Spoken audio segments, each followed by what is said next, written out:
What is up? It's your boy Zio, bro, and it feels so good to be back, bro. I know it's been a few days, but damn, bro, it feels so long when I don't drop, bro. Like, I hate every single day that goes by when I don't drop, but I've been writing the hell out of these scripts, bro, and I swear, bro, I'm gonna feed y'all so much content, bro. I swear. And look, I'm trying to hit 4K by the end of this week, and I promise you, you could come back to this video and look, I'm gonna have 4K at the end of the week, and it's Tuesday, March 12th. I promise you I'm gonna have that out. But look, today I wanted to do a video on a collective that was supposed to rival Opium at one time, but nowadays I don't even know if they're collective anymore at this point, bruh. And that's gonna be the Sicko collective, which was an orchestrated group put together by a Sicko himself named Ian Mr. 33 Connor. In this thumbnail, I already know I'm gonna have a mystery person, but as far as members go, it's Rolling Thrax, Southside Silhouette, allegedly Hard Rock, and for the last and mystery member, who's that Pokemon?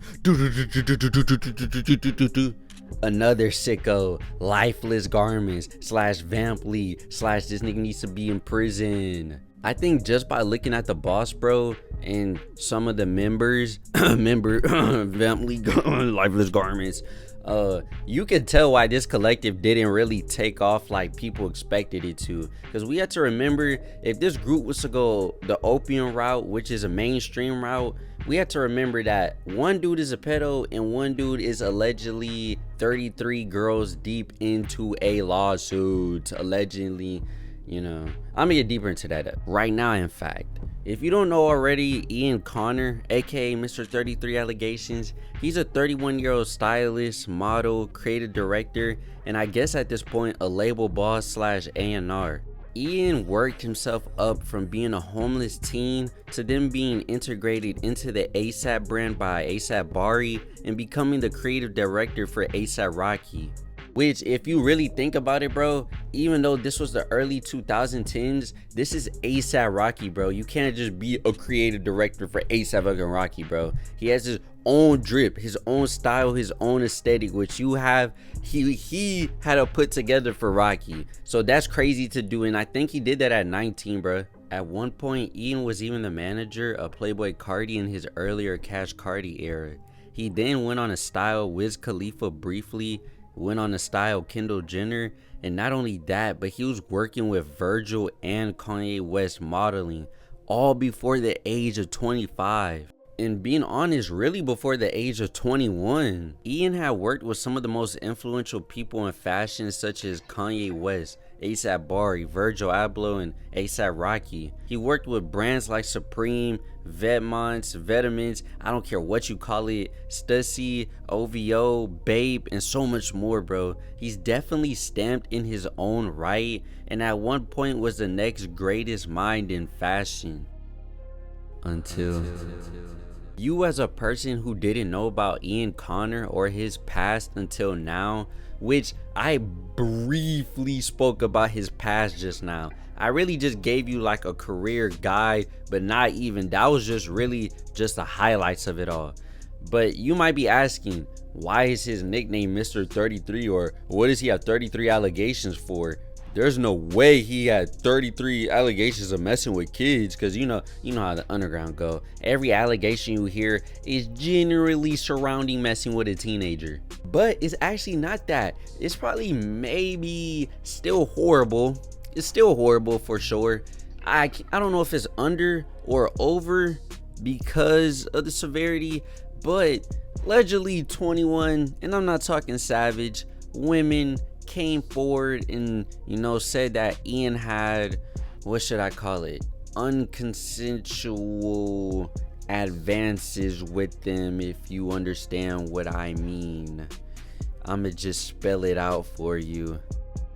So yeah, bro, Ian was basically accused of having unconsensual sex with these women, and the movement of exposing Ian Connor was spearheaded by bald-headed, the bald-headed mistress herself, Amber Rose. But the bandage that was holding all of these allegations under the surface was ripped off by recording artist by the name of, and I might get this wrong, Jean Doe or Jean Doe. and she did it in a Tumblr post. From being an asshole to having over 30 plus allegations, and not to include the stolen designs he did for his Sicko collection, which he stole off of, and I might be saying this wrong too, Bjork or Jork, whatever the name is, he definitely took that and literally ripped it. And I know a lot of people be like, oh, it's not ripping, it's like paying homage, or taking an idea. No, the nigga literally used the same font, the same way it was used and everything, bro. Even though the collection is low-key hard, I'm not gonna lie, I wouldn't cop a piece because I'm not supporting him. But yeah, nigga stole it. But anyway, now that you understand why Ian Connor's reputation is as bad as it is, and why he was highly like scouted as a person to become the next big thing, we can now skip forward in the future to 2023, where I can now go over his Sicko collective and probably explain why it's beneficial to work with Ian Connor and why it's not beneficial to work with Ian Connor, because it has the big pros and big cons. So let's go through each artist real quick. So after looking at his monthly listeners, you'll actually see that Southside Silhouette is actually at his peak so far when it comes to monthly listeners. So I won't say musically he's falling off, but I do want to say at least socially he has on my social media feeds.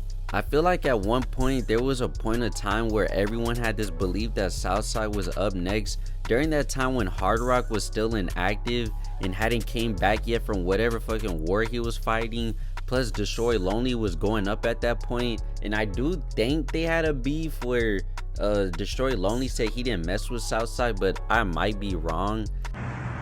No, I don't fuck with Southside Silhouette. Okay, don't ask me no shit like that, bro. What do you think? I'm gonna tell y'all straight up, I don't fuck with Southside Silhouette. But anyway, I just don't feel like I hear Southside Silhouette's name anymore, at least around my parts of the underground, which I'm like a normie compared to a lot of people. So maybe I just ain't tapped in enough, maybe.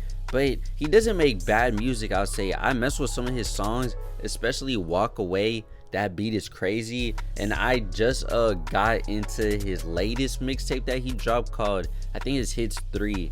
And I mean, I've been enjoying it so far, so I'll definitely say, even though he's not as big as he can be, he's definitely still going up. So as far as Rolling Thrax, I'll definitely have to say he fell off, but not in a drastic way. If anything, I'll say he plateaued and he's just sitting comfortably where he's at. He did peak at 500k monthly listeners whenever he did have Yeah trending. Now he's at 240k, which for an artist isn't horrible, but after Yeah, everyone thought bro could be next up. He even got the Tana remix, he got the Our Generation Music interview, and they was even vlogging him and Southside Silhouette shows at the time. But that was a year ago, and in today's time, I don't really hear much of the name Rolling Thrax. But he's still here, don't get me wrong, and I always believe if an artist can make a hit once, then they can make a hit twice. So as long as Thrax keep grinding and working on his artistry, he'll definitely find another one in him. Pause. Out of this whole group, Hard Rock potential is drastically higher than these other names, and I hate to sound like I'm me munching, but I do believe if Ian was going to invest in one of these artists the most, it would either be Hard Rock or unfortunately Lifeless Vamp League Pedo, but I don't know. Anyways, Hard Rock has some really good consistent albums which have really good songs on them, and I believe the only thing that holds him back is that his music sound wise is niche compared to mainstream audience ears. And I don't want to ever say he can't blow up, because there's artists like Destroy Lonely who's blown up with his niche sound of rapping, but I just think Hard Rock hasn't had that hit that Destroy Lonely has when it comes to like If Looks Could Kill or No Stylist. Hard Rock is definitely the mainstream of the underground though, and I'd love to hear him one day performing in thousands or see that his monthly listeners is over 10 million, and I think he can do it. Plus, he's even involved outside of the music doing modeling jobs for brands like A-Leaks and Givenchy, whatever you want to say, Leaks, whatever. He's doing his thing, so you can't really hate it. And last but not least, the Underground Award-winning 2-time Pedo of the Year, Lifeless Garments. This man is a weirdo, sicko. He deserves jail. He deserves to be played with like he plays with little girls. I don't care if his music sounds good to you. You just a freak ass who is also probably 15 years old. So whenever you hear news that Lifeless Garments gets exposed messing with a 15-year-old, you be like, what's the big deal, bro? I like 15-year-olds too. Well, duh, because you're 15. I genuinely think that Lifeless Garments audience are a bunch of like either you're weird or just mentally slow to the point that you can't even realize that you're helping profit a dude who finds children attractive.